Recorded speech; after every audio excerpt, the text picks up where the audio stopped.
In doing so, we let go of the person we used to be. We inhale and breathe in the moment that is becoming. In doing so, we welcome the person we are becoming. We repeat the process. This is meditation. This is renewal. And this is life, dear friends and masters.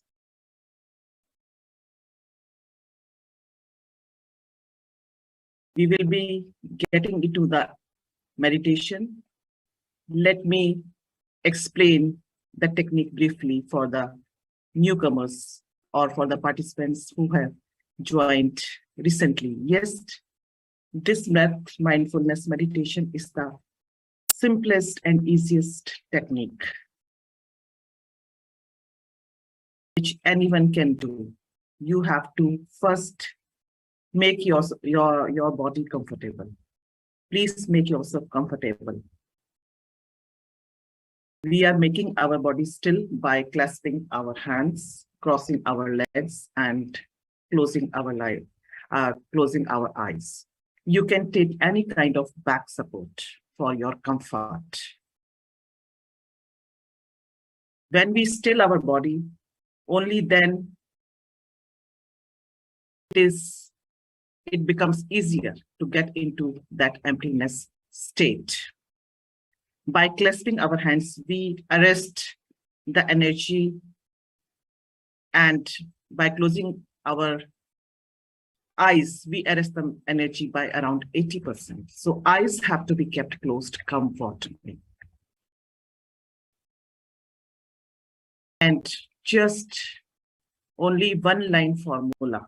This Ana-Pana-Sati meditation is Ana means in breath and Apana means out breath. And Sati means to be one with.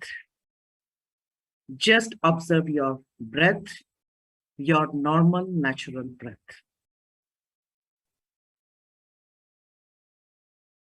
And doesn't matter, whenever you feel distracted, you have to come back to your breath again.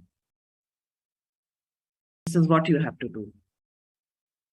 Doesn't matter how many times, dear friends and masters, come back to your normal breath. Yes, you will get distracted. You won't realize that you were thinking. Whenever you realize you are thinking, come back to your breath. That's it. And after the meditation, there will be guidance. And after the meditation, you will be asked to unclasp your fingers and gently keep your fingers on your eyes. The purpose behind this is we are circulating back the cosmic energy. Yes, that energy is precious, and we just circulate it back by gently keeping our fingers on our eyes. So, without any delay, let's get into breath mindfulness meditation. Yes, can I request Koti to initiate the track?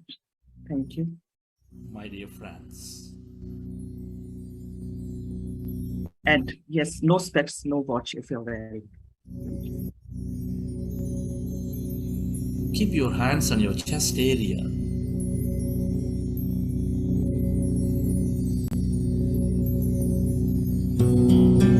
With your eyes closed.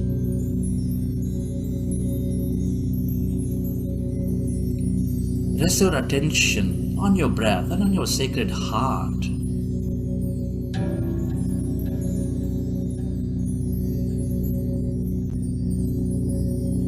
Take a slow, long, relaxing breath.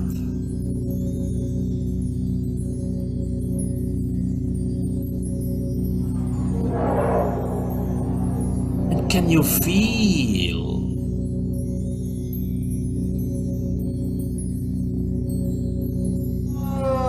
your beautiful heart?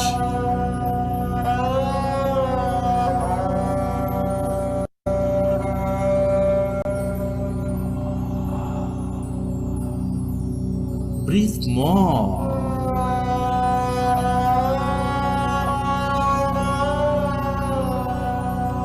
Of that long, relaxing breath. And feel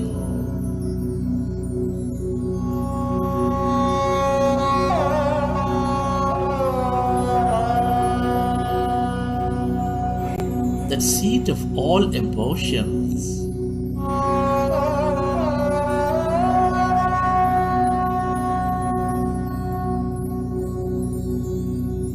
which is binding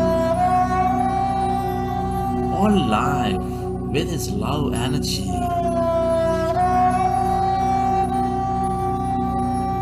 With its compassion energy.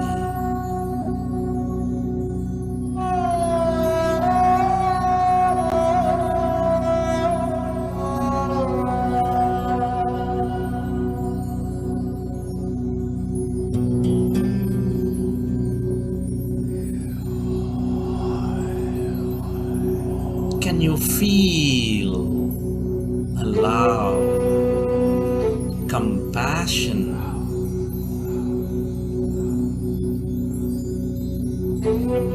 inside your beautiful heart? Relive a moment from your life of love, of compassion.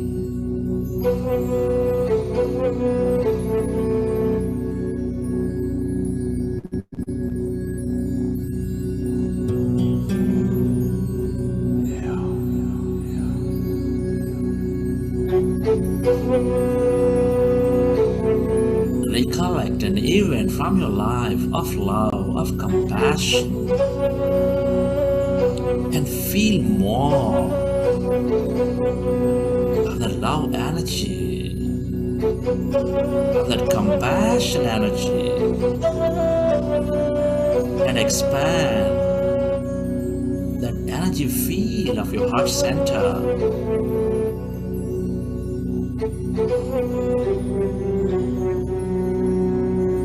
Where your attention goes, there the energy flows.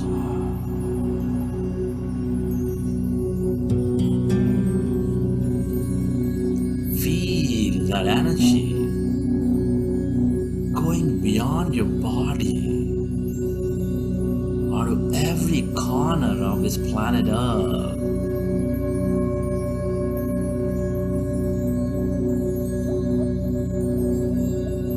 All life is connected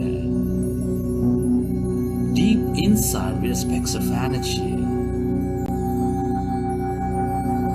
intricately connected in this quantum entanglement.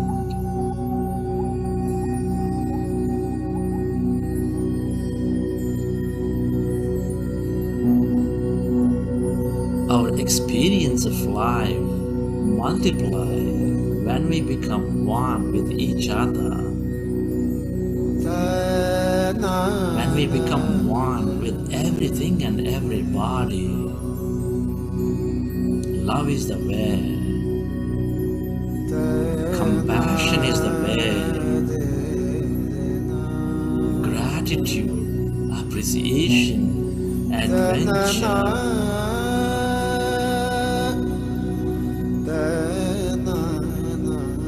all the ways to become one with everything again. Feel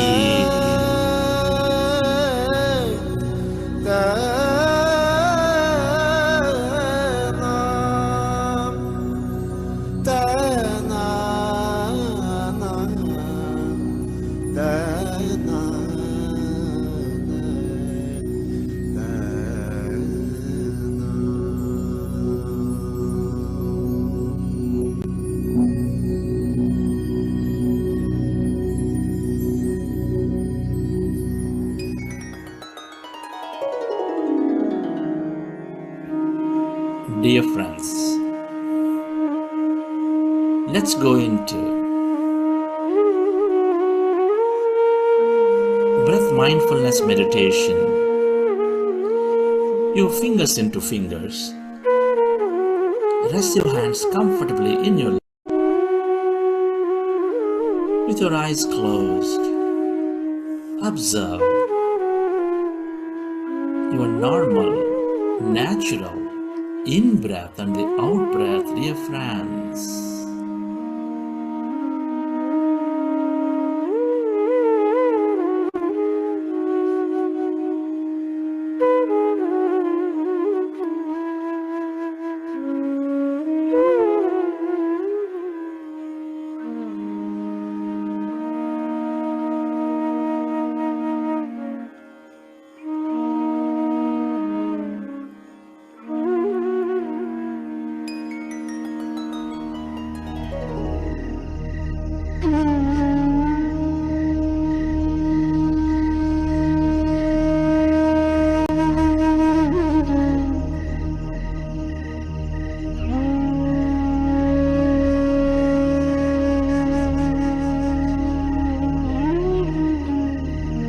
In this meditation,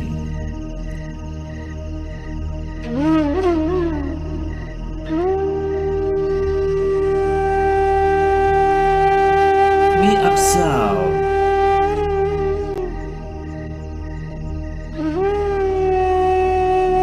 our natural rhythm of our own breath. No forceful inhalation, no forceful exhalation, dear friends. Observe your natural breath.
Be with your breath.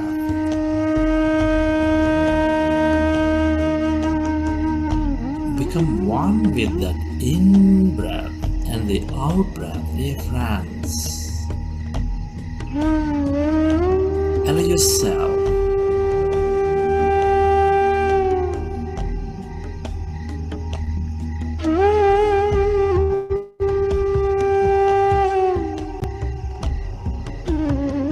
to observe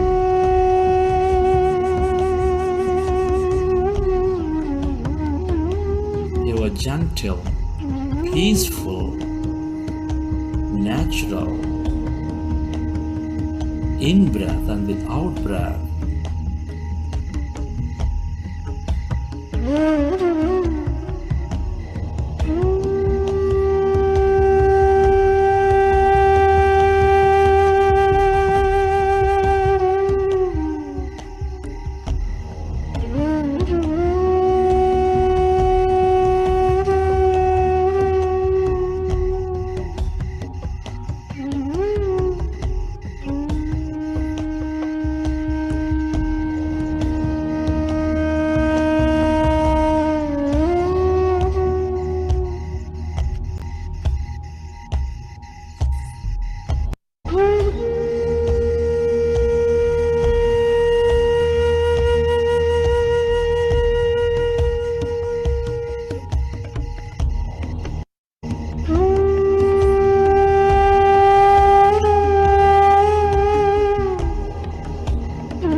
observe our breath.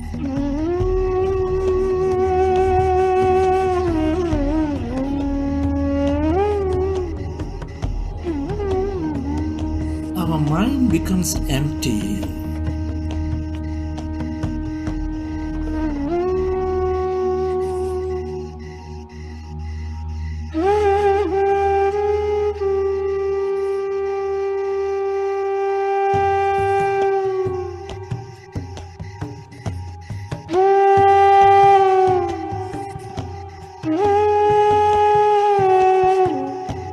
When the mind is empty,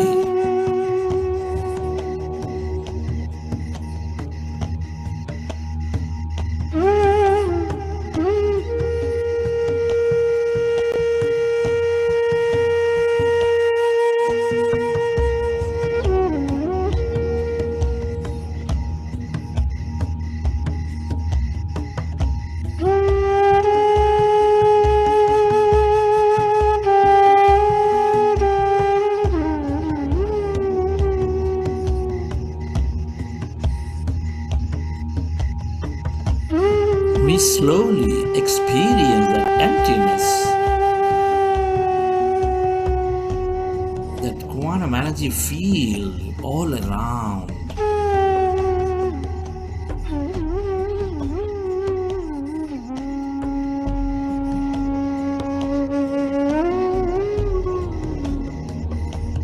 Be with your breath.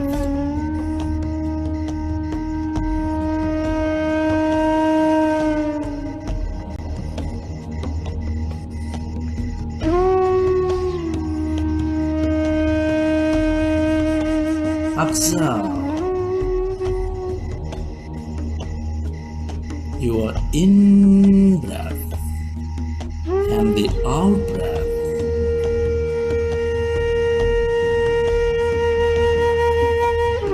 It's natural to have thoughts, and you recognize gently come back to observing the breath.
slowly and slowly become empty of all thoughts in your mind.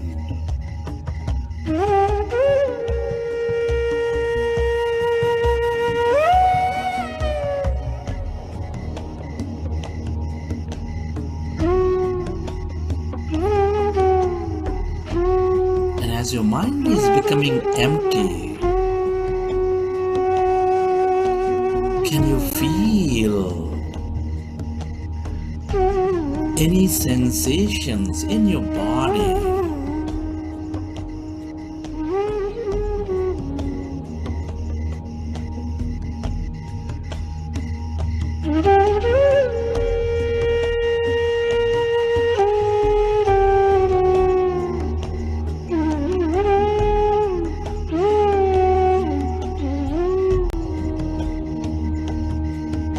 Be with your breath and allow yourself to slowly and slowly become empty of all thoughts in your mind.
Allow yourself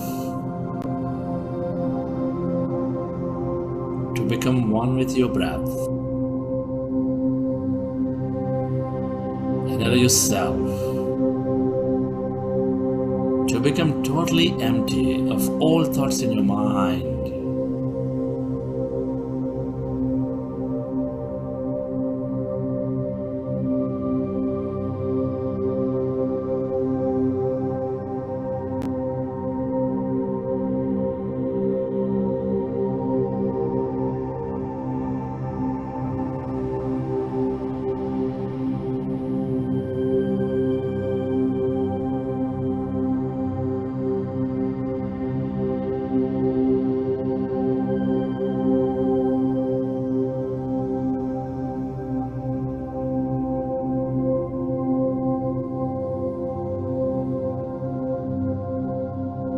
And as your mind is empty, can you find that emptiness inside of you, all around you?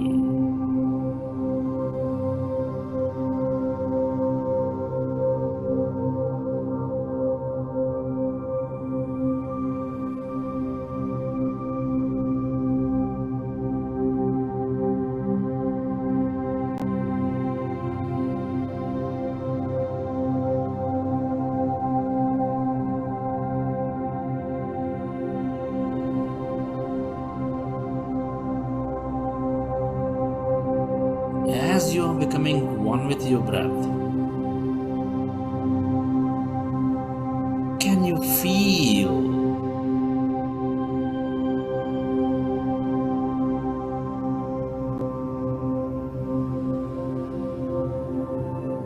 any sensations in your body?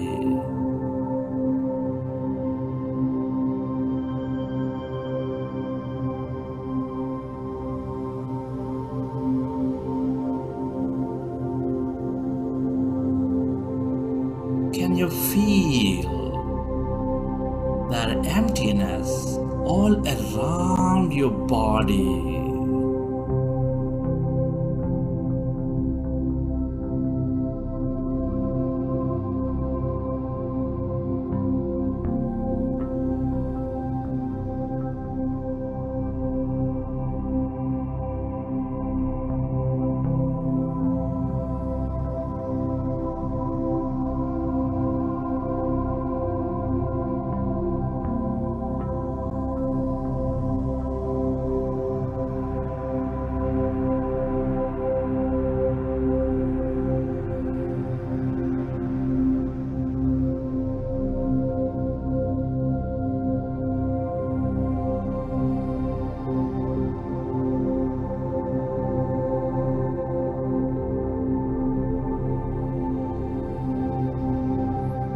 Allow yourself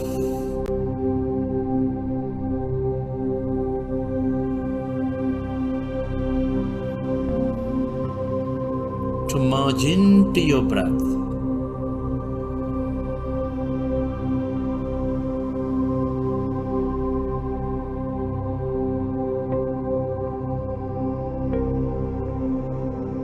And become one with that emptiness where there is no body,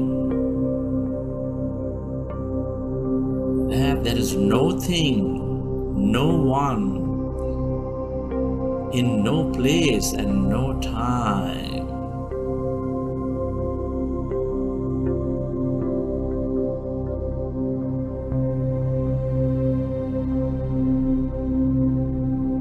This is the time for yourself, dear friends. Allow yourself to invest your attention and energy onto your breath and slowly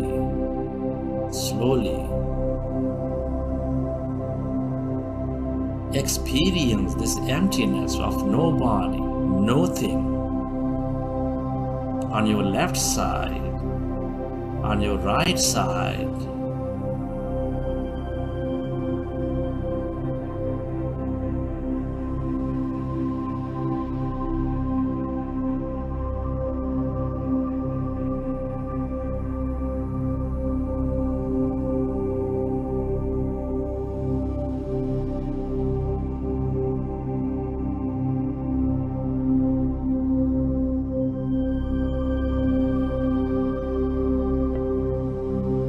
Become aware of that emptiness, of the infinite depth of that emptiness.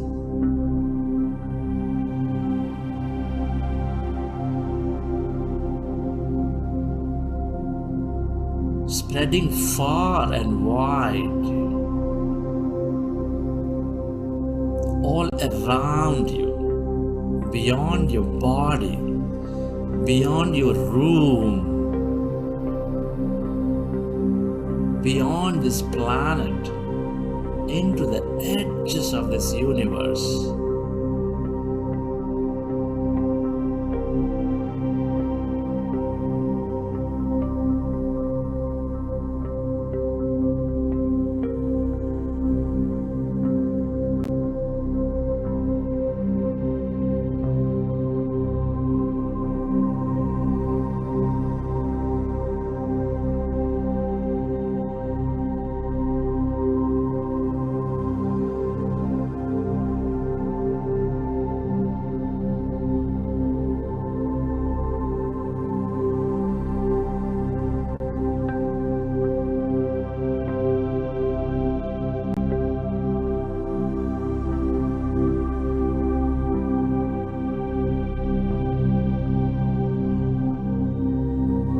All emptiness is energy.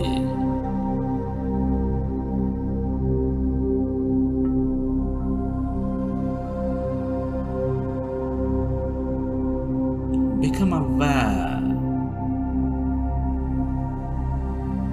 of that unlimited energy in this quantum field of infinite possibilities and opportunities.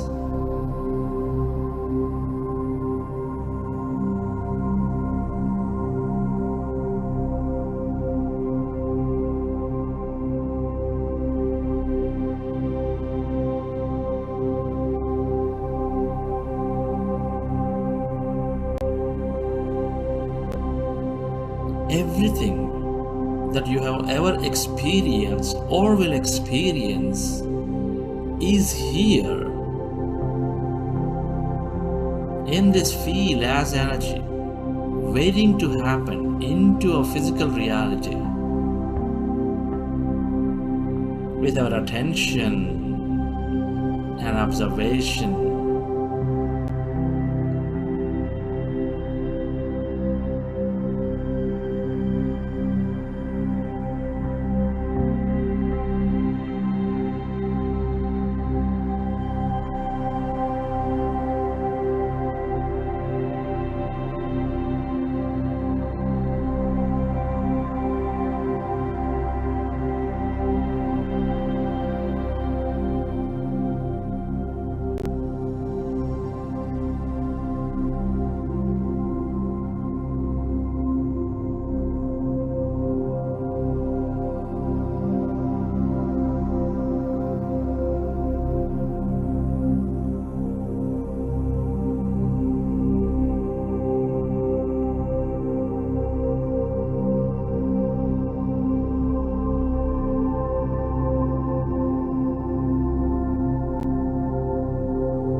Stay aware of this emptiness as no body, as no thing, and allow yourself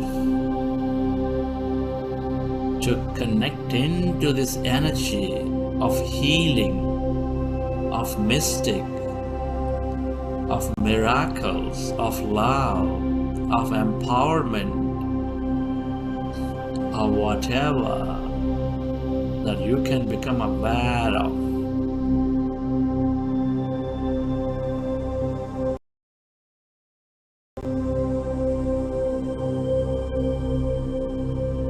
And allow yourself to stay connected to this endless field of all possibilities,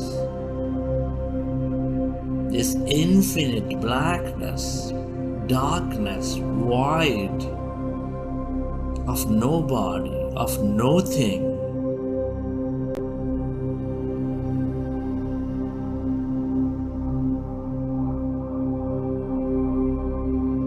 The longer we stay in this field of unknown,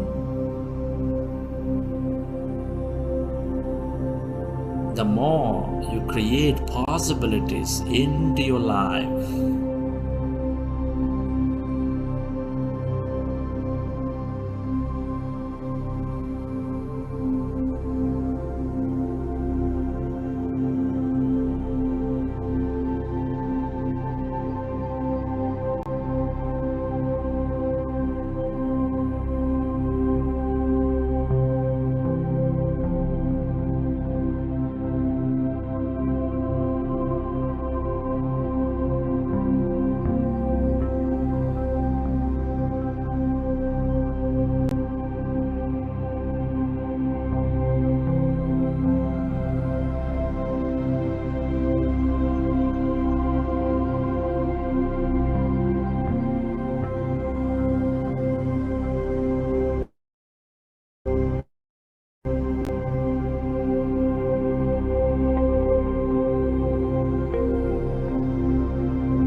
yourself.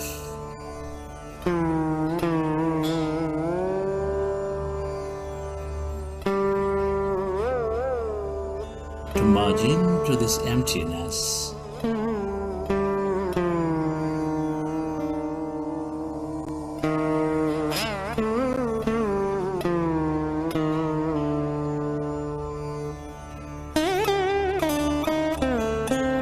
Where everything is connected to everything else. This is your greater mind.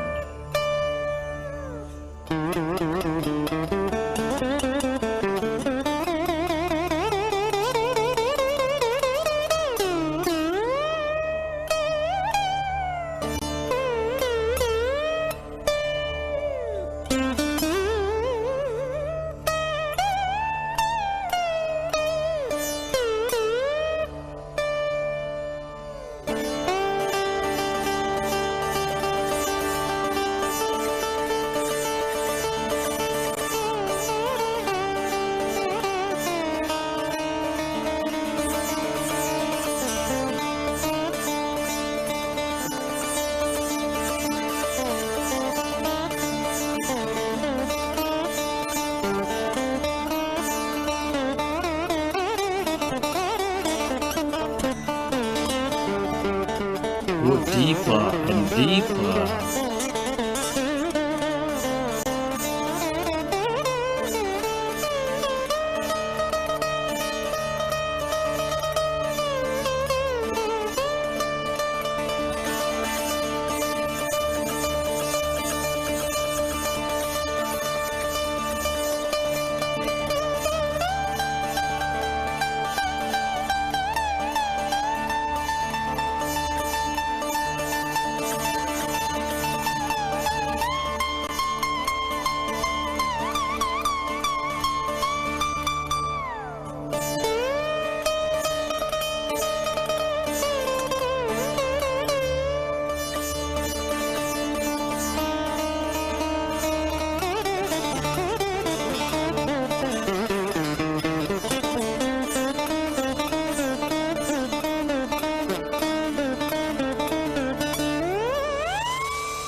Relax your body.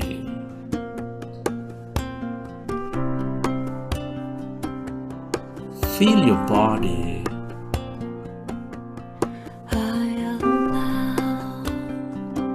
I surrender. I allow. Relax yourself I surrender.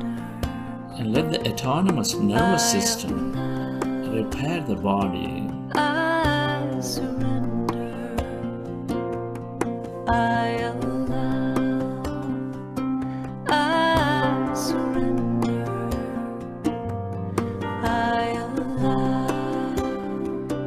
I surrender. I allow.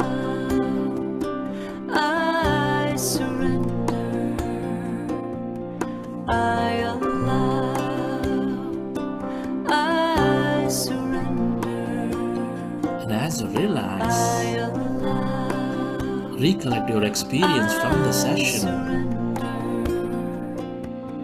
I allow. I receive. I surrender.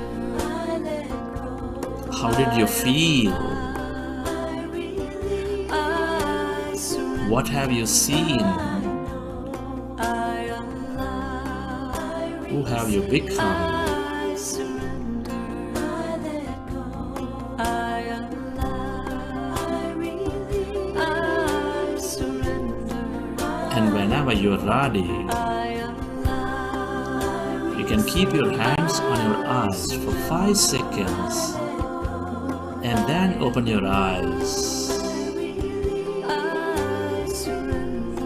I know. I allow. I receive. I surrender. I let go. I allow. I release. I surrender. I know. I allow. I receive.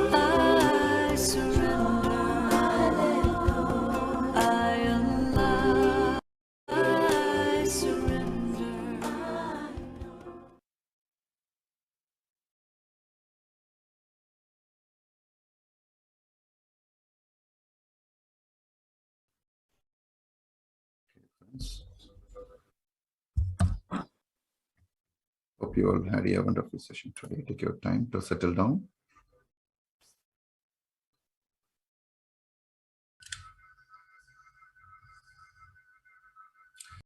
Doing meditation with a group is always a wonderful thing, where we will get a great group energy. And that is where always we opt out wherever this group energy, group meditation.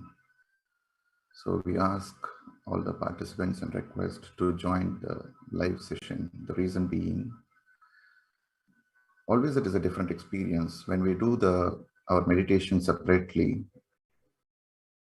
when I started, I think my meditation, I felt that I have to do the meditation by myself. So don't want to be in the group. But then later, I've realized the difference between doing myself, the meditation, and meditation with the group. Then I always love to join being with the group. Such a powerful. We get into the trance state, the emptiness state very easily when we are doing the meditation as a group.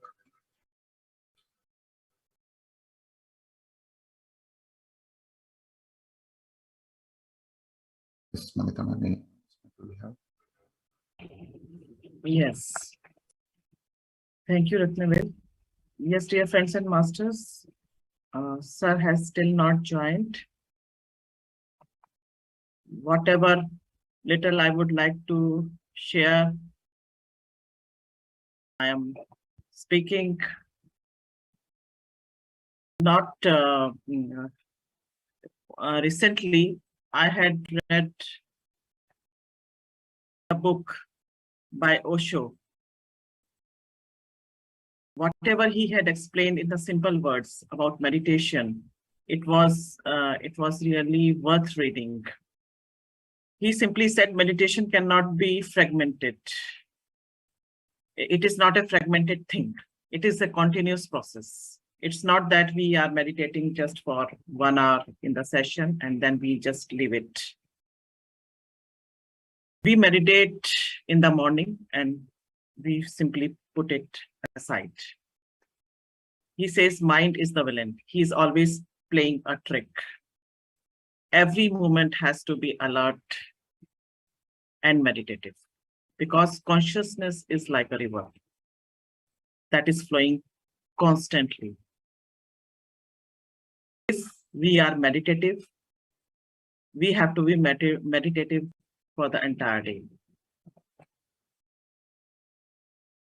So the 3 lines he had said, Master, are you there? This is the monks they use to keep them always themselves reminded that they are in the present moment. Master, are you there?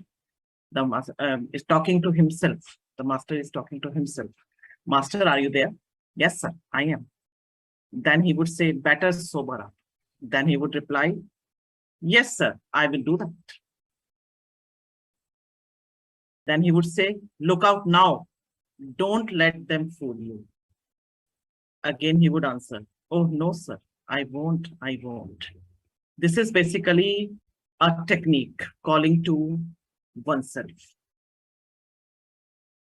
This is an effort to remain alert. Yes, I am here. It brings us to focus when thinking stops and we are again alert. And what does it mean? Sober up. Don't play games. He's saying our life is just about fooling around. We never reflect upon what we are doing. Life is not just to pass, it is to reach somewhere deep within us. So life is not on the surface, it is not the circumference, it is the center. We are yet to reach to that center. So sober up, be alert, what you are doing. Yes, searching for money, it is of no use. Again, it is a game. When you earn money, you gain money, of course you feel good. When you have more than others, then you feel bad. And when you have others, then when others have more than you, then again you feel bad.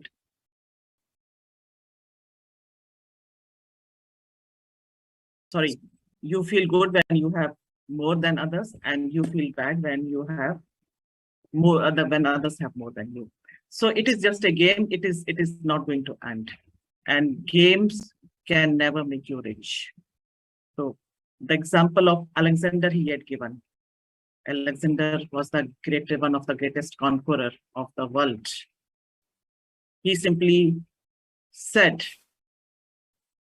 that when I die,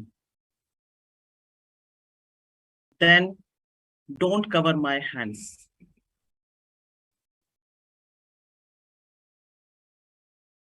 So that people can see that you simply go empty-handed, irrespective of whatever you gained in your entire life. Yes, I had conquered almost the entire world. Still, I didn't gain anything. I am going empty-handed.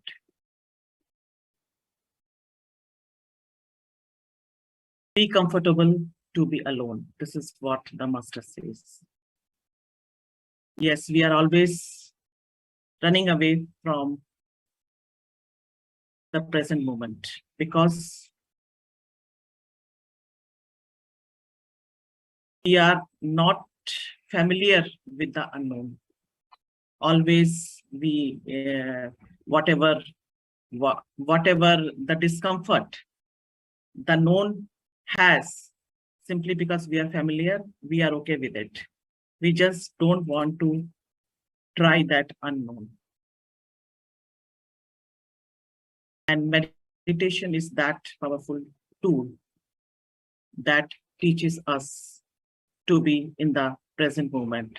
So whatever miracles happen, it happens only in the present moment, dear friends and masters. And how to be in the present moment? That is the meditation. Through meditation only, we live to be in the present moment, and it's a constant struggle. And I have realized the more things are not going your way, more it becomes difficult to practice meditation. But again, since it becomes your habit, then you do put some kind of effort, you pull yourself, and then you are able to. There will be ups and downs, but journey continues. And here the sir has joined. I hope whatever I shared, I was also not going through a kind of finding it difficult with having struggle with my calmness.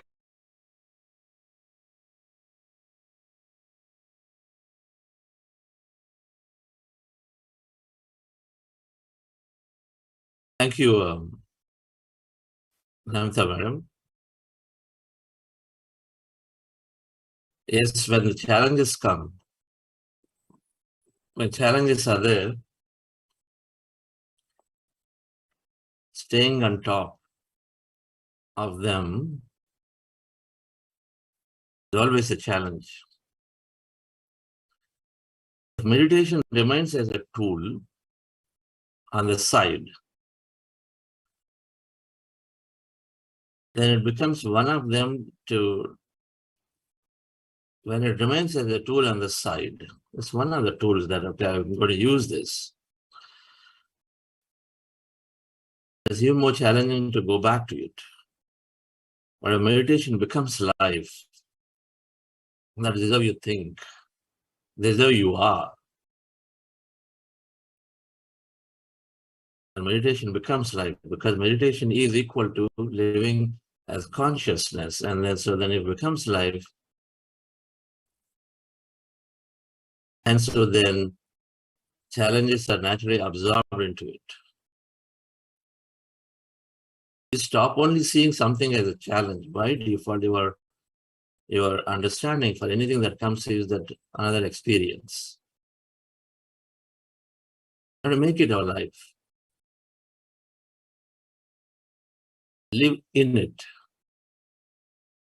That means it becomes the default choice. That becomes, it is there by default. It is there with you. Everything else comes after it. Patriji long ago told me, spiritual science is the mother of all sciences. It is the root of all sciences. Spiritual science is the root of all sciences. Everything is inside it. Spiritual science meditation is helping us to be that consciousness which is existing in everything. Then it becomes the root of all sciences.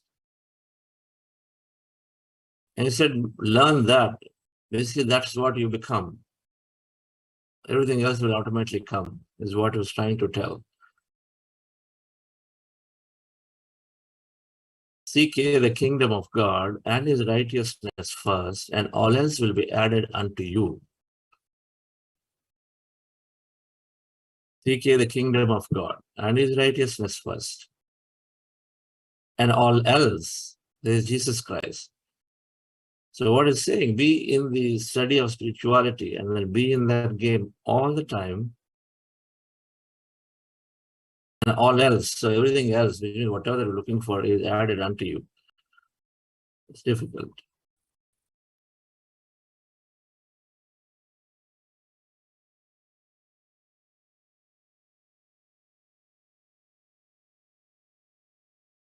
The switch has to happen at some point. That, okay, right now it is my meditation hour. There's no such thing. This is my food hour. This is my time to eat dinner. Okay, that may be there, but then you know it. You're very flexible about changing that thing to any time. You're adjusting it to any time of the day to have that food anytime, doesn't matter. Sometimes fasting time you change your schedule, sometimes festival you change your schedule, sometimes you're traveling you change your schedule, but you still have it. Meditation is also like that. It is there anytime. If you want to eat 8 times, like you're eating a little bit here, there, a little bit there, you do it. Meditation is like that. It's part of a life. That means you are doing it no specific time, but any time and every time when you feel like doing it, when you think is necessary, when you feel that it is there, when you, by default. When you have nothing to do, then go into meditation. I've got 5 minutes, okay, let's go into meditation. I've got half an hour, go into meditation. Like that. Then it is part of life. It is life. So friends, we are learning and understanding spiritual intelligence.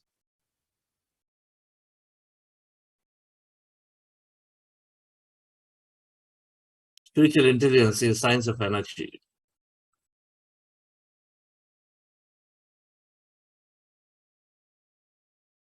The Heraclitus that I talked about the other day is said, no man is stepping into the same river twice because we're all changing. We're all changing.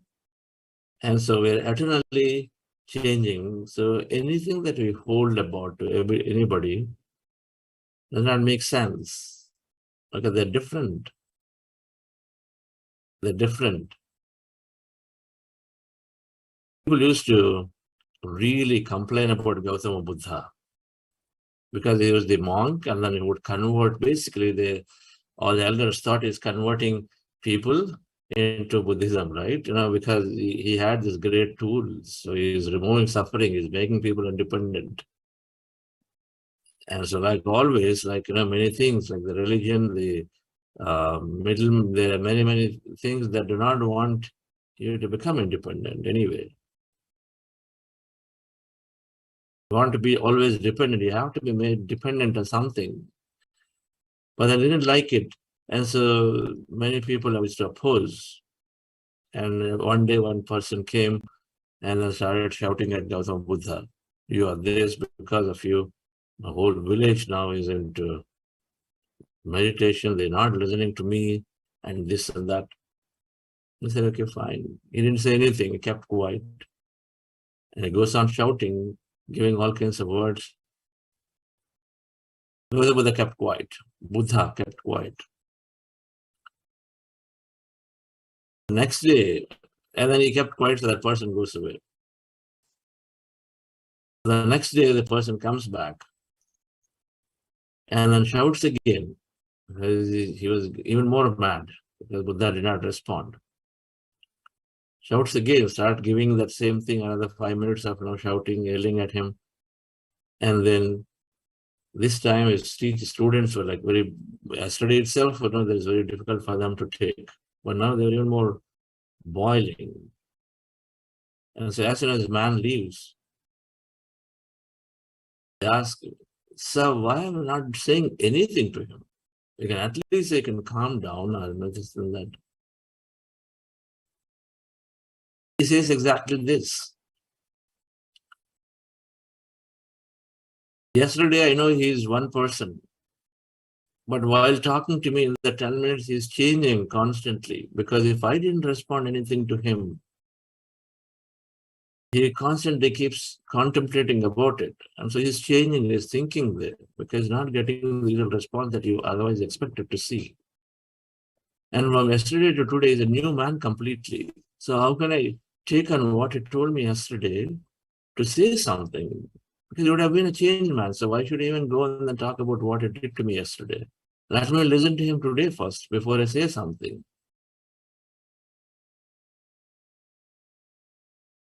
So who am I talking to? Am I talking to this new person, or am I talking to the old person that he was 10 minutes ago or 24 hours ago? If there is this possibility, I should talk to that person who was 24 hours ago, but not this new person. So that's why I keep quiet. Keep quiet. The spiritual intelligence that we're talking about, making our life more meaningful, we contribute, it makes a difference to the way we live. It is important to understand that everybody is with me. I have unlimited potential. I'm creating my reality all the time. There is enough for everyone, abundance for everybody. And then there is higher intelligence, Ishvara Pranidhanana.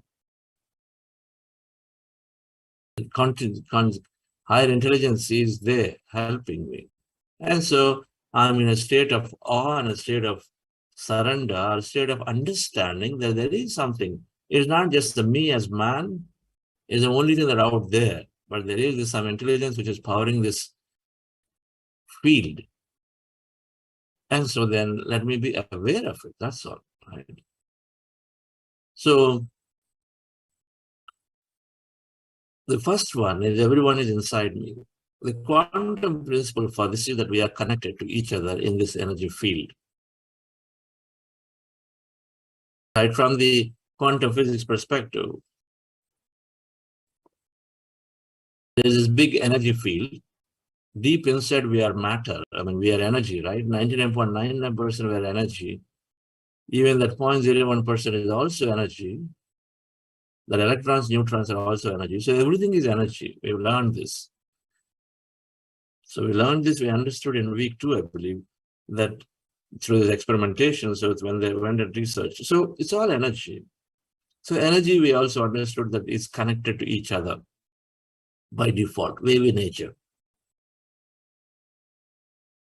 So we are fundamentally in the energy field, very interconnected. You are a group of, you are an energy imprint, a dense energy printing based on a whole set of experiences that you had in your current life and in your several past. And then there's, I am that, and then everybody else is that. So if you were to draw an old map, like all the land is shown as a little darker shade, and then everything else is shown as lighter shade, you could think of us to be like that, into this map. There's a darker shade where there is a dense consciousness like you and me and everything. And there's a lighter shade where all this emptiness is existing. So we're all like that, but we are very connected. The connection, since we don't separate ourselves, so we can't separate ourselves, we start feeling whole, right? So then we slowly drop this separateness. You are different, I'm different. This is where comes the whole understanding of non-judgmentalism. We don't judge anymore. Because who am I going to judge? When you are feeling this whole every day, we drop the differences towards, of course, friends, there's no difference, but even towards enemies, we say we love them. Because you feel them, a part of them is inside you. In every meditation we go in, we recognize this and we feel it. So we move from separateness to oneness. Slowly and slowly, but surely is happening. The move is understanding that we are one, but not separate. So third dimension, fourth dimension, and fifth dimensional being. You might have heard the statements. Third dimensional being, a fourth dimensional being, and a fifth dimensional being. A third dimensional being that we are normally is saying, hey, I'm Chandra, and then you are that. I've got my property, I'm this position. You know, my family is there, your family is there, they're all there. So the thought process is that we are separate. You are separate, I'm separate. That's really how we are trained and we live. The fourth dimensional being, we develop this enormous love, compassion, gratitude. You know, we do this gratitude process. We do this heart elevation process. We actively utilize the power of our intellect, and then we actually utilize the power of our mind to go and then visualize, send energy. There's a fourth dimensional process and a fourth dimensional being where using the love and compassion and gratitude, you start feeling everybody as you. You send an energy. You use these tools of gratitude, power, love, and all of them, you know that with them, you become one. You drop the differences. So that's a fourth dimensional being. Their state of being is to be with love and compassion. And so then they naturally drop differences, become one with everybody. But the fifth dimensional being feels everybody inside. They don't have to specifically extend love and compassion. They are into this meditative bliss, they're into this meditative oneness, that by default you feel that way. That's Sahasrara state. You feel that way, that you are one. That's your nature. By default, you are one. So you stop doing any differentiation. You step out of the home, you see somebody, and then they need help, you give it the same way as you doing it to your friends and family. You have books to distribute, you distribute to everybody. There's no differentiation. First, let me give to my family members, then I'll give it to somebody else. Everybody is a family.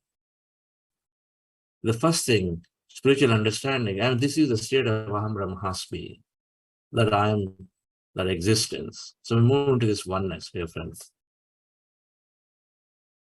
So in the oneness, then it's clear. In the oneness is where we become the whole. When we are the whole, then everything is inside of us.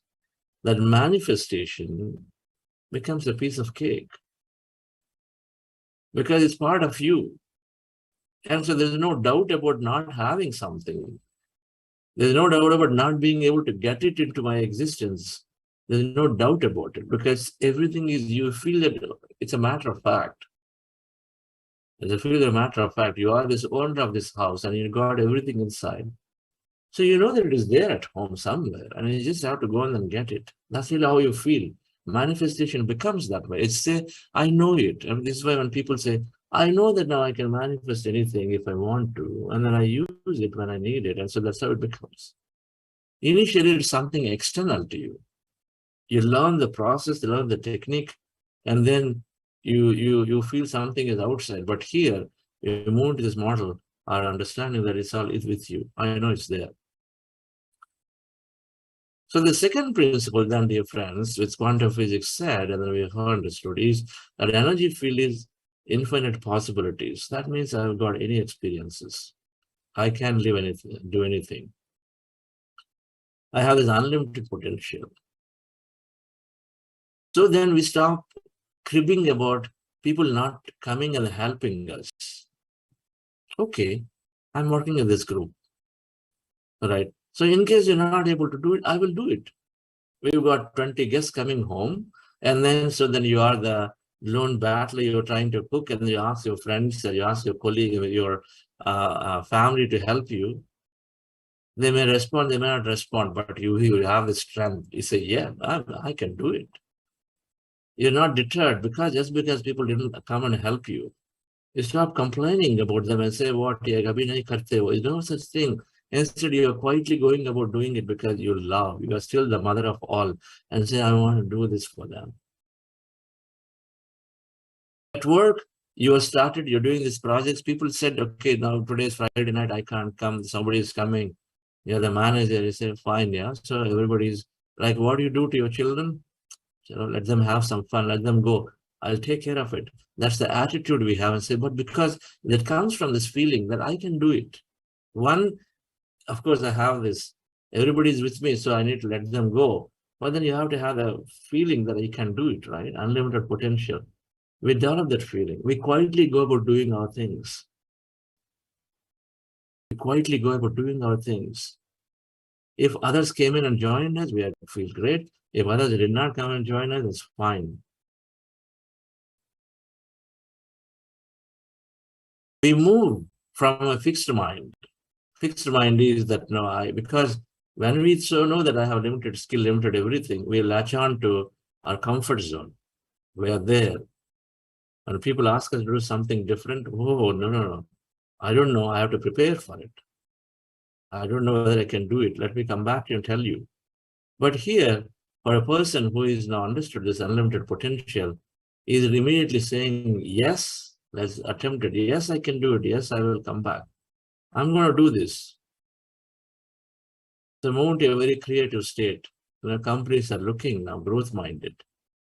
Constantly, we got to innovate because the time to value to the client has become so less these days that innovation is the only way.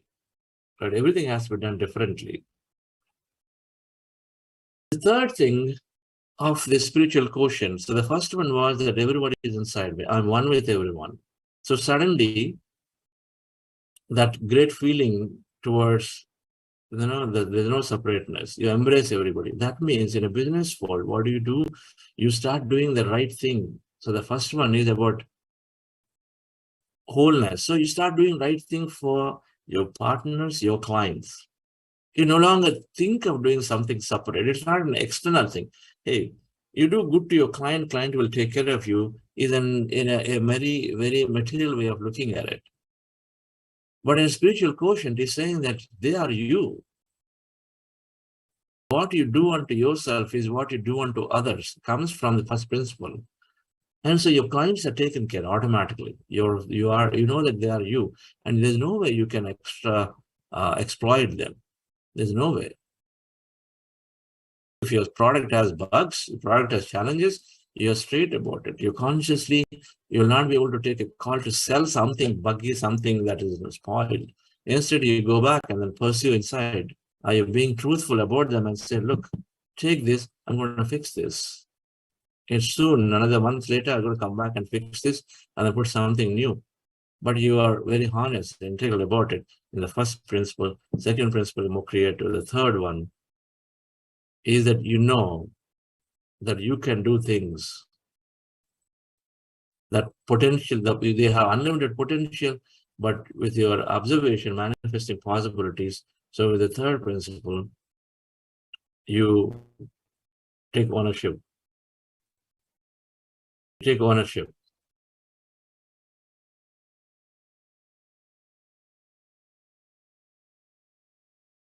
My reality by me.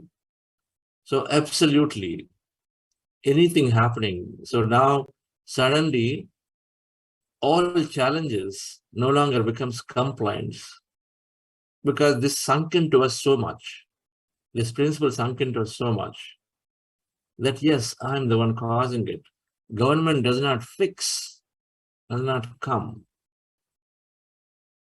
You can easily blame We can easily blame somebody, but by doing so, we become helpless. We've heard this. We become helpless. Instead, when this sinks into it and say, I allowed something to happen to me like this.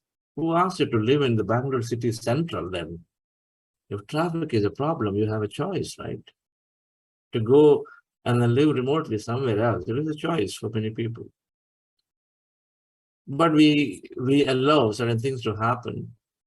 And then, of course, have we given any active interest, active attention towards that problem? A lot of times, and we do this on 21st of every month now, is to have a group intent to solve a specific problem, to solve conflicts, to solve resolutions. So if we take a group intent to work on specific things, we can definitely solve, because it's time and again research has showed. So we don't put adequate attention to common problems, but then we talk about them, we crib about them, we complain about them, but all of them goes, dear friends, away, and we start accepting. A lot of acceptance comes here, and a lot of ownership comes here when we understand this principle. My observation creates possibility. So every challenge I drew into my life, spoiled relationship I drew into my life. Because quantum field is saying that's the only way something is coming into you. Either consciously now you allowed it to happen, or unconsciously in the past, which you don't remember.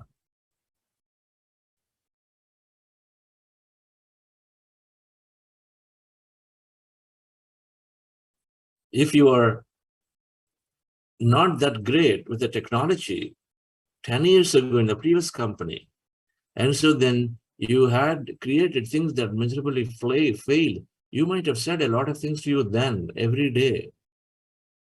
I'm stupid. I don't have the skill. I cannot do this. How could I do this? And when we go on talking about these 10 years ago for a few weeks to months, now you might have changed, you might have developed further skill, but that thing is still coming in and then manifesting, because you still hold on, you left that unopened. It's called your past baggage. The karma is the word used. Anything that is left incomplete comes back. And so now you understand and say, hey, I'm trying, I've become better, but still I have created these failures. But it's there from the past. But you recognize and say, okay, I've done this. You don't remember now that you've done anything like this in the last 2 years, because everything you are doing is greatly going. But suddenly this failure comes and say, where did this come from? It's come because 10 years ago you created it intensely. Accept. It's all about acceptance. So we understand that, okay, it's caused by me. So let me fix it. There is some small part of me. I must fix this. So take ownership. The fourth one and a fifth one, I'm going to get the unlimited opportunities. So abundance for everybody. So we move from scarcity thinking to abundance thinking. We stop running to be in the queue, because I want to get there before the other person, and so that I'll be there. Go slowly.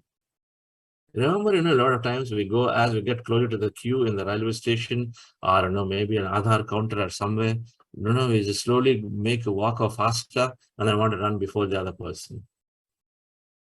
Scarcity thinking, that, okay, maybe my choice. Granted, exempted if you got a flight to catch, and so you got to go there. Right? There is a genuine reason. If the reason is that I must go before them, because, hey, that will make a difference in me getting that extra reservation, that seat, then we're thinking scarcity. We're not thinking that there is abundance, so for me, it's going to happen too. That wholeness principle has not come in yet. Things that you don't do, if we are a group as 5 people going, you don't mind any of them standing in front of you, the 5 of you. Any of you, as you're going into the movie, 5 of you there, who stands first doesn't matter, but you do differentiate with others. But that must go. Unlimited opportunity, everything in this field. When we recognize this, dear friends, then we don't compete for it. We don't race for things. We competition only for gaining excellence. You're inspired with competition, not feeling low with competition. The one is the poverty consciousness. Another is prosperity consciousness. You had this great idea, great project, great thing to do, and suddenly you come across a company or a person who is exactly doing that. And then what do you become? You feel inspired. That's the idea here, that when there is abundance, then the reason you're inspired is, okay, I too can be that. Because abundance, here, that company is exhibiting what we're doing, but we can build that too. Abundance is there. Let them do what they're doing, and then let me excel beyond what they've done. There's no competition on spirituality. Every organization is doing greatly to the best of their knowledge. So when we go into a company and then they say we have another organization doing this, fine. So we ask questions to be clear if they're complementary in nature. That's what we're asking, right? We're not thinking about replacing somebody who's already doing a great job out there. Why do we care? There are so many, not even 100 million people practicing meditation. There's so many. But the only thing looking at is to understand, are they doing yoga and calling it meditation, the Hatha yoga? Are they really doing meditation proper? But otherwise, we're okay, we're happy that every spiritual organization is helping to spread their knowledge beautifully, empowering individuals. So when we have recognized this difference, very, very important, a lot of conflict comes here, right? Scarcity to abundance. Protect the resources. This you can easily imagine why the conflicts around countries came. The true meaning of one world must and will happen when these are understood, right? Unlimited opportunity. If something did not come to you, then you say, okay, fine, something bigger is happening for me, because you know that quantum field is infinite. Everything you want is created by your own very thought. You're seeding it on that energy field. So the question of not having only doesn't come. It has to be understood from that perspective. The last one, dear friends, is higher intelligence is helping me. That it is not some random existence that we came in, we're not mere bones and molecules, that we are actually very coherent entities. Every cell in our body is coherently working with everything else. There's still billions of cells there. And we as a body, and we are coherently operating with so many things in the universe. And so we say there is an intelligence that is making all of us to be coherent. How can it be random existence? And so that coherency among all of us is being maintained by something else, which is this intelligent quantum field. And so then we pay attention to it, which means how does it communicate? Communicates with a feeling, our intuition, which is equal to heart. We pay attention to feelings, our intuition. And so we keep going back to it and operate from it. Our decisions are more intuition driven. Decisions are not just merely numbers driven. As a board member, then we are not simply numbers driven. We gain enough strength to convince other people why it is okay to take less profit this year. Corona should not force us to take less profit this year. Instead, we fundamentally have it and say, less profit is just fine. What am I going to do with more? If I'm accumulating a lot of billions and billions and billions as cash, they're sitting, not doing nothing, only to make the investors more and more profitable, taking away from all the energy from people below at various layers. So all of this will sink in, and we are more intuition driven. And so then we start taking the right calls. So do it enough. Enough is enough. And we came to that understanding. It is going to change. It is going to change from boardrooms to CEOs to all the senior management, where often all the goals are set, targets are set. And so it's all driven through the mind. Our decisions are driven through the mind. Somebody higher up is saying, get me 50% growth this year, we go down to start. We don't even listen to our heart at that point. And we are a solid leader, meditative leader. We're looking at, immediately our heart is telling you, oh no, come on.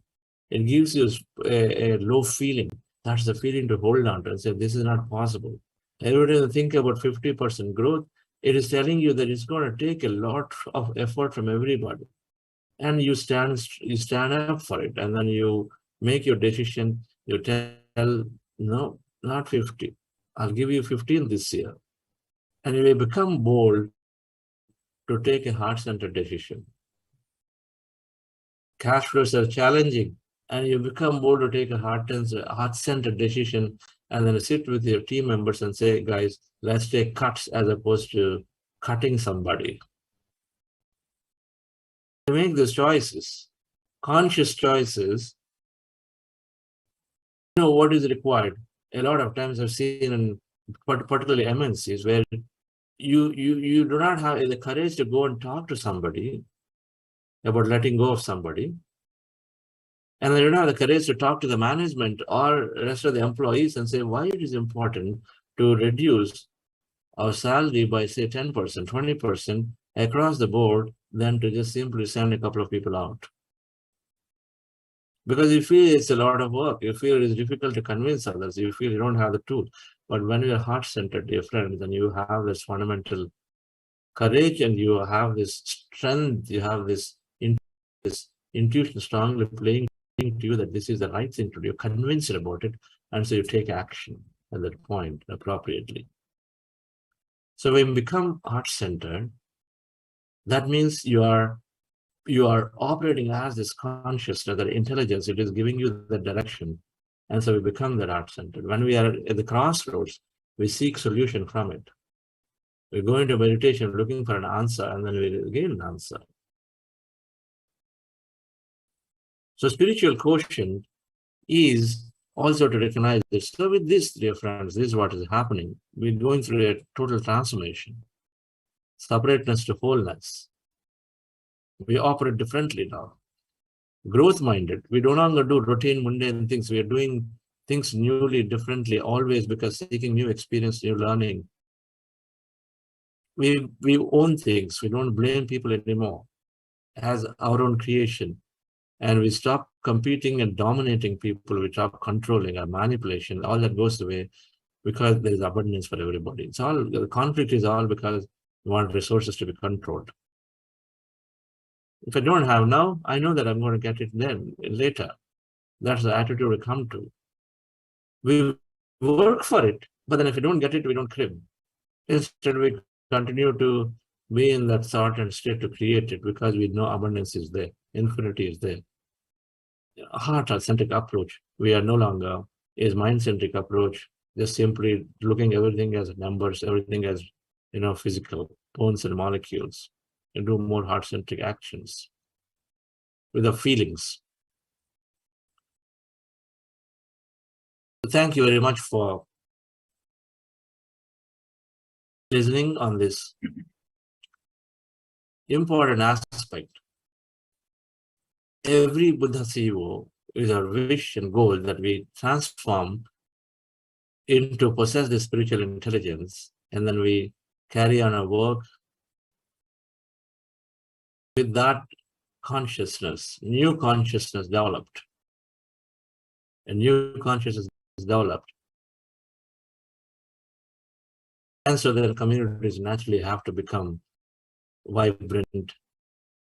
So beautiful to understand this so that we move ourselves into it with more and more meditation. All of it, if we notice, requires practice. Intellectually understand some of it, but to be that, we need the practice to be that, in that moment, to operate that way. In the moment to operate that way, we need practice. You stop bargaining, things like small things. You stop bargaining at a vegetable vendor, right? My friend Ganesh Margamandu has a story. We're going to have him speak. We start bargaining at a vegetable vendor. We say, what are we doing here? If it's your relative, when you go and the relative is selling food, there are some things, you don't bargain, right? Okay, so my friend, your relative, you give that money to them. But why do we go and bargain? The vendor says 10 rupees and you say 6 rupees. You start with 6 rupees. That doesn't matter.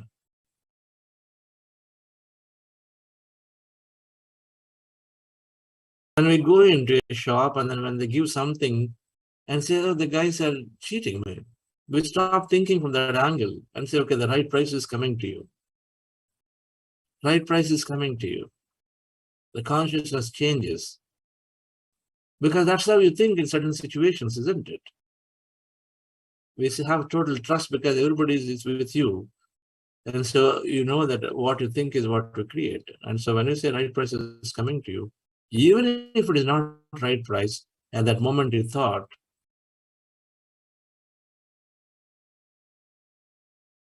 later you'll understand it. So many things, dear friends, small things in our life will change in the way we approach. So thank you all. Any announcements, Namita Madam? Yes, sir.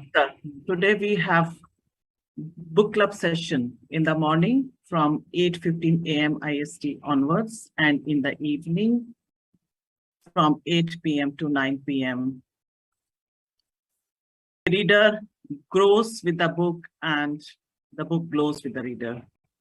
So do join in, dear friends. And the book track is Living with the Himalayan Masters. Thank you. Thank you, sir. All right. Thank you all and have a wonderful day. I have a dream of what I wanna be. I wanna be free. That's what my heart keeps telling me. Give me your hand. We'll find a way. There's people out there They feel the same. if we help each other. I just know we can succeed. We are one, but we are different. We from all around the world. We share the same sun, we share the same oceans. We are every boy and girl. Come together and share our dreams. We'll be amongst the stars, and we know that it's destiny. Okay. Anybody would like to share a story of applying this new intelligence? We were before this way, but now we do differently. Anybody would like to share your stories?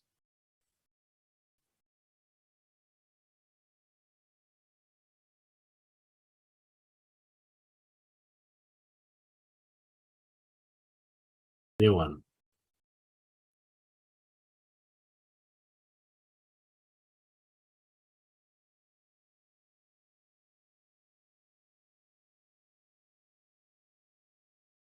Come on, no participation. How come?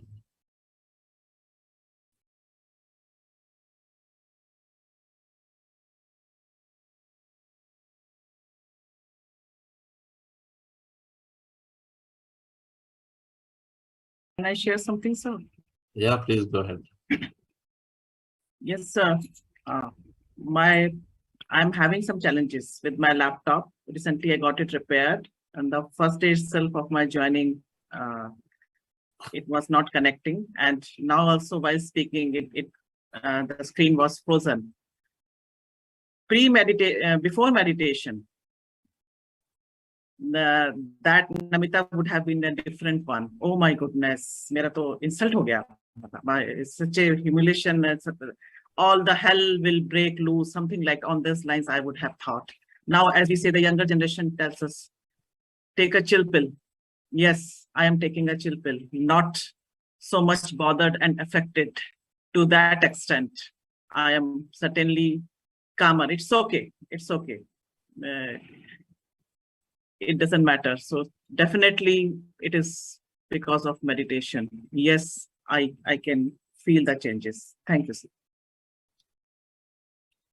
Wonderful. Thank you, madam. I was reading, Patriji answers is a very powerful book. Patriji Answers, the book that we published. One of the questions he answered, what is the way to lower or deal with this ego?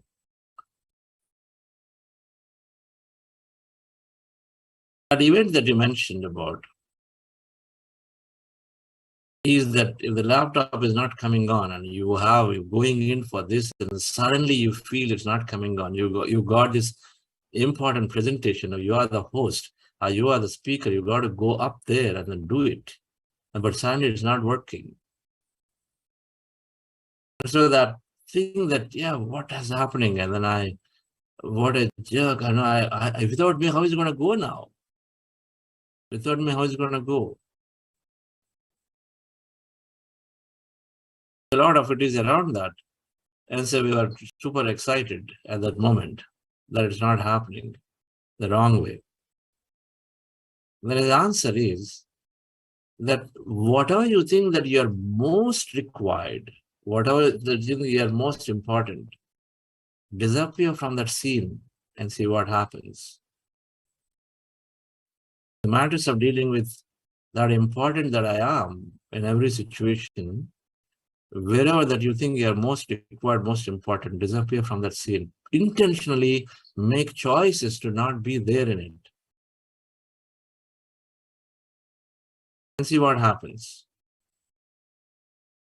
Saying that things will still go right, things will go fine.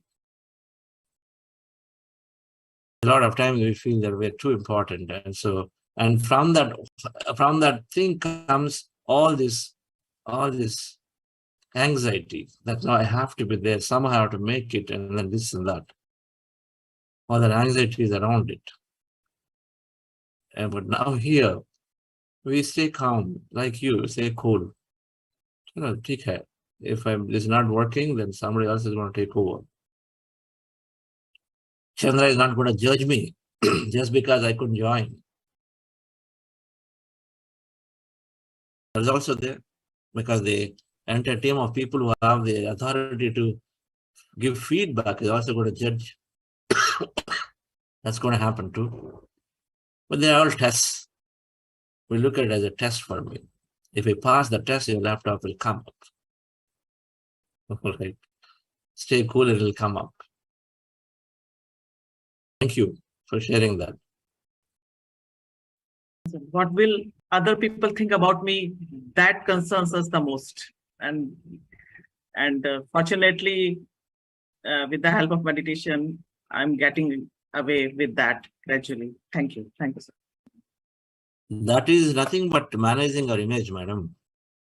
What will others think of me is nothing but managing our image. It's called protecting our image.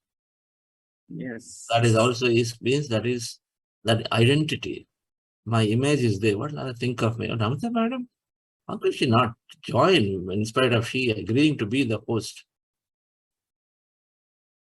We have this image that we want to protect, and so as a result, it's called internal ego. It doesn't show up that you want to have an active thing, but we maintain a standard for ourselves, trying to protect it. Very difficult to find it, right? Very difficult to find it.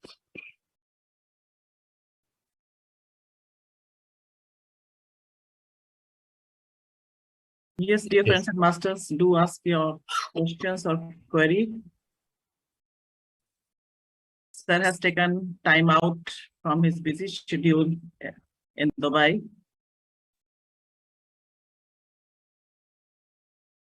Make the most of it. Yes, Kanchan, please go ahead. So as very correctly Namita ma'am said, we usually want to look good in front of people. Okay, that self-ego, that centered inner ego, which really makes us to making, put it everything on the icing on the cake. We always do it. Even I used to do a lot. Started catching up. Why there is a need for me doing this? Am I making myself happy, or I'm just trying to make others happy? So that really helped me out. And meditation and consciously effort on everything really helped me out by catching up my thoughts, catching up my activities, catching up everything. So, which made me a new Kanchan. And still the journey is going on. Thank you. Thank you for everything. Yes.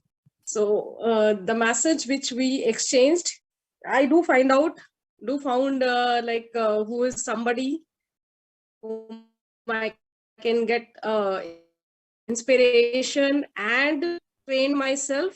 So I'll be answering you through the message. Okay. That's great. Yeah. That's great. Wonderful.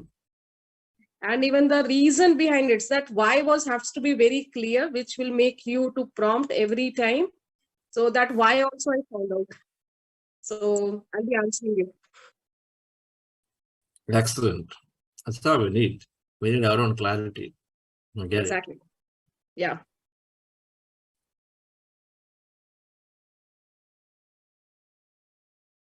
it. Okay.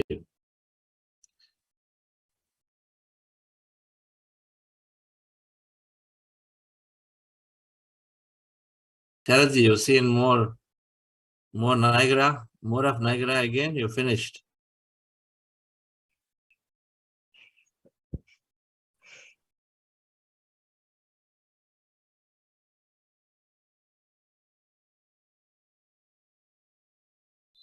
There for a couple of days I'm back, but the memories are there, and I can still feel the vastness of that place. And as you said, that you look like a minuscule there, and the nature is so vast, and you are nothing in front of the nature. So those feelings are there in me also, as you said, that when you were there, that you felt that way. So I'm back now again.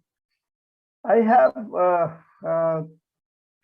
one, not question, but a feeling of, what to visualize when you are in meditation. You say that emptiness. Now, I had been relating emptiness with some container, and that container is empty. Maybe that container could be an ocean which is empty. Otherwise, emptiness in self and around me. I am looking for something which is empty, but how do you visualize that emptiness? I mean, I do go thoughtless. Then there is nothing, there is darkness, some patterns sometimes. But that feeling of emptiness, how to visualize that emptiness? Or should I just leave it? It will happen. You're already experiencing it. You yourself had said that. I do get emptiness, some blackness, and sometimes I see some patterns, this, that. That's always an emptiness. There's nothing extra there. You said I go thoughtless. And so there is that thoughtless is sometimes is black and some pattern is there, maybe some light is there here and there. That's all your emptiness. There's no extra emptiness anywhere. No, and also no, it is happening. It's happening as you observe your breath. It's happening because thoughts are becoming less and less, and then slowly our mind is moving to an empty state automatically. So in my guidance, all I'm saying is observe it. It is helping some people who are getting there to get this instruction to go and then observe it and then latch on to it. Right? It's helping people that way. I don't want you to look for something. I don't want you to observe that already exists. I don't want you to create and actively visualize. See, the visualization segment in manifestation, which we do, is totally different. You understand it, right? That manifestation time, that is after our meditation, after Ana-Pana-Sati is over, when we are in an empty state of mind, that means we have zero thought, right? That means the chance of seeding a wrong thought to in visualization is very, very less.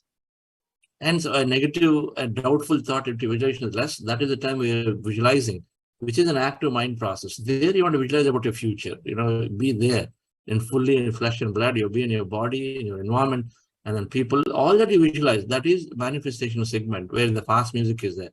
That is totally different from our Ana-Pana-Sati, where we are every day working on ourselves. But there, we're observing the breath, mind is empty, slowly. As the mind is empty, since all the people, places, things have been taken out, and so there's got to be that emptiness around us, right? And that is represented by the blackness. You use the word, right? It could have some kind of pattern come. It could be some light, something flickering maybe there, or suddenly some kind of a light may be there, a goldenish light or whitish light. Many, many ways it comes. It is there for each one differently, and that's all emptiness. Okay, right. So nothing to visualize there. It is an active mind process. So we are using the word visualization for active mind process. Okay. Sometimes I do feel some boundaries, like you say that you see yourself within emptiness within yourself. But then I see my boundaries of the body. It's not empty. It's not merging with the emptiness outside. So still, I get. So you're half empty. You're half empty, half there, right? So what happens in a meditation? Some days you don't even feel that you're sitting on the chair. Yeah, that happens. Some days you don't feel you're sitting on the chair. That means you've forgotten, you lost that. I mean, losing the chair because when you're sitting on it, right, can be the last thing to let go. Okay, it may happen that way. But some days you don't feel, some days you feel.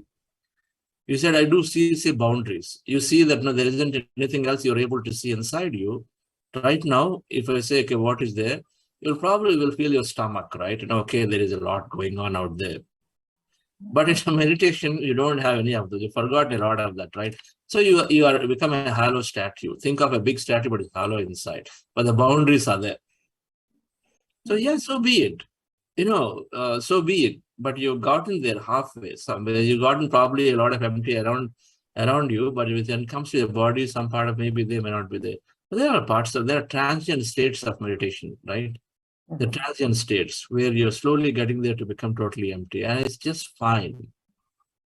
Continue to keep practicing, because when we transport ourselves to be totally empty, we can't really predict, because mind is constantly there, right? And so we keep practicing, and so sometimes we go empty, and sometimes it appears that we always are there with our thought and body. However, remember this principle of transcending time in meditation. So even though you feel that you are with this body all the time, or you felt, but many times you wouldn't have been with the body, and so you are empty. Just that we don't recognize it. So just have to constantly remember it, and then continue to practice it without having to worry about how much empty I became. A couple of days back when I was meditating, I was not anywhere. I was not knowing whether I am meditating or sleeping or I'm here, or suddenly, I mean, in between, yes, there maybe when your instructions come, I was getting back for a fraction of some time, but most of the time I was not there, and suddenly I feel that okay, then the meditation is over. So it was, I don't think it was sleep, but it was not even, the consciousness also was not there, and there was no awareness, nothing, and just disappeared somewhere. Yeah. See, that's you yourself answered. I don't think it is sleep. So it's not sleep, because your body has a certain biological feeling. When you finish your sleep and come back, your mouth has got a different taste and all that, Yeah, right? that's right. You know that. And so it's not sleep. Then what is it? It is that state where you lost yourself into this quantum field and to this empty state. Now, your conscious mind is not there. Our subconscious mind is always there, It's subconscious autopilot. We don't even know what is stored deep inside, right? Until it pulls up into your conscious mind purview. So conscious mind has been fully gone, right? Yeah, that's right. You merged into it, you are there somewhere. But your awareness is there. That's why when I say come back, let's express gratitude, suddenly you pull back. Yeah, that's there. Something is observing you. Something is always observing you, is catching that instruction and comes back. Magically, many people come back right at the moment. Okay, now whenever you're ready, you may open your eyes. So many people magically come back, because when they go into meditation, many times they would have expressed their deep desire to be in this state fully. And so for them, instructions don't matter. So they have taken on this nice ride of empty state, being in the field. So they give up all the processes. It's a great thing to be in. So enjoy that state. We don't miss anything by not expressing gratitude or doing something. Because the key thing is to be in that empty state. And if you are there, everything else is way for way. It doesn't really matter. We do. Right. I allow us to do this process because we feel good. We feel good. Those who are not able to go into deeper meditation, they feel good by doing a gratitude exercise. They feel good by doing the heart elevation exercise. Right? Second, one more thing which is happening now, that I am automatically getting up at around 4:35, between 4:30 and 5. I just brush my teeth and then I sit for your tracks. I have a couple of tracks, 3 tracks. One but track, I just switch it on, I'll sit for the meditation. Yes, I am able to do it now from last about 5-6 days. Automatically it happens, nothing, and no effort, no alarms, nothing. It automatically I'm getting up. Beautiful, beautiful, Shalji. It's wonderful. Yes. Why not? Why not? Why not we explore? I've done that. I've done intense practice. In my first 6 months was quite intense. Where I was going at it, I was reading everything that I could put my hands around. And I ordered those 25 books. Just I sent to Sai Kumar and said, I want all the books. He was kind to send me all the books, one shot. And so then I went about reading most of them within the first 6 to 9 months. Most of the books then. So please do it. And then I was doing more meditation, every opportunity. Full moon, I used to go. And yes, continue to do My it. plan is to come to Ramad Valley and stay there for, I don't know, a couple of months, maybe, or 4 months, 6 months. I'll come and spend time there. Please do. Please do.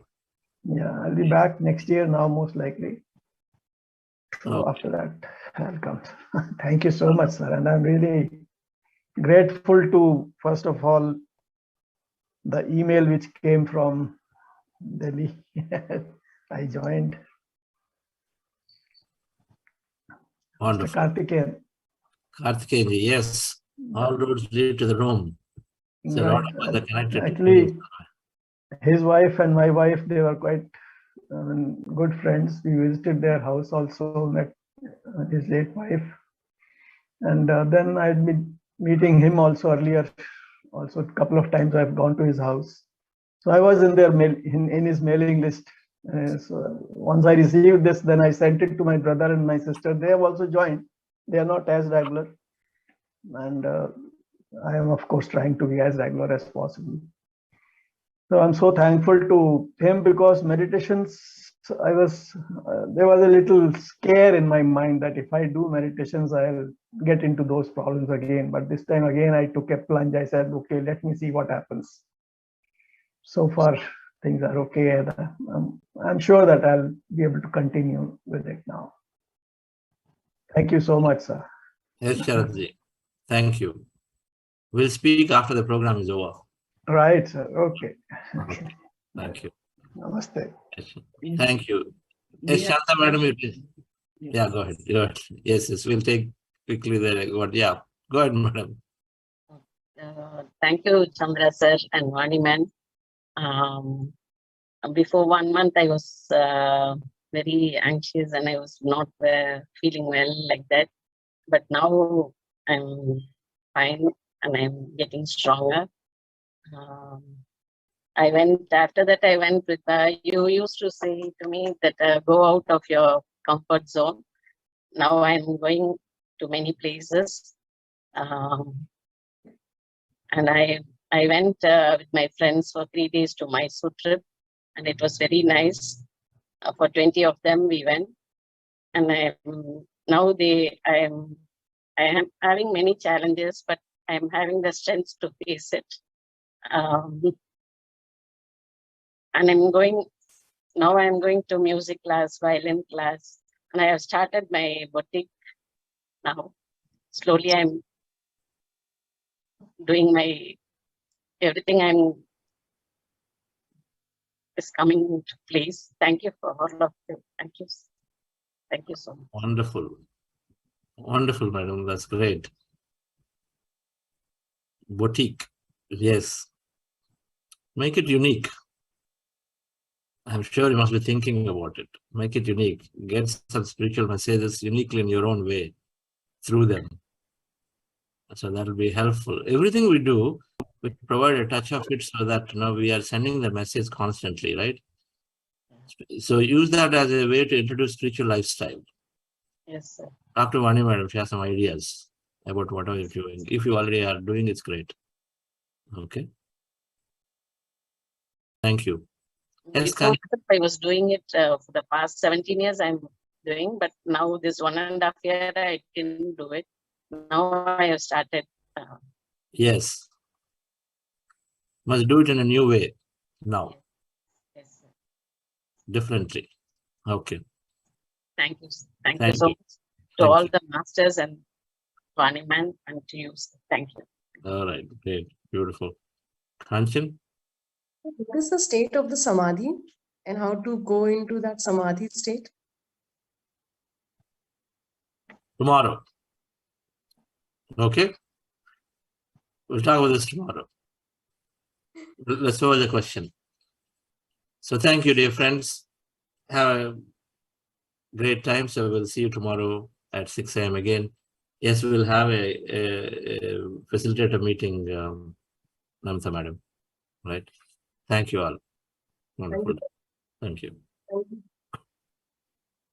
Thank you, everyone. We are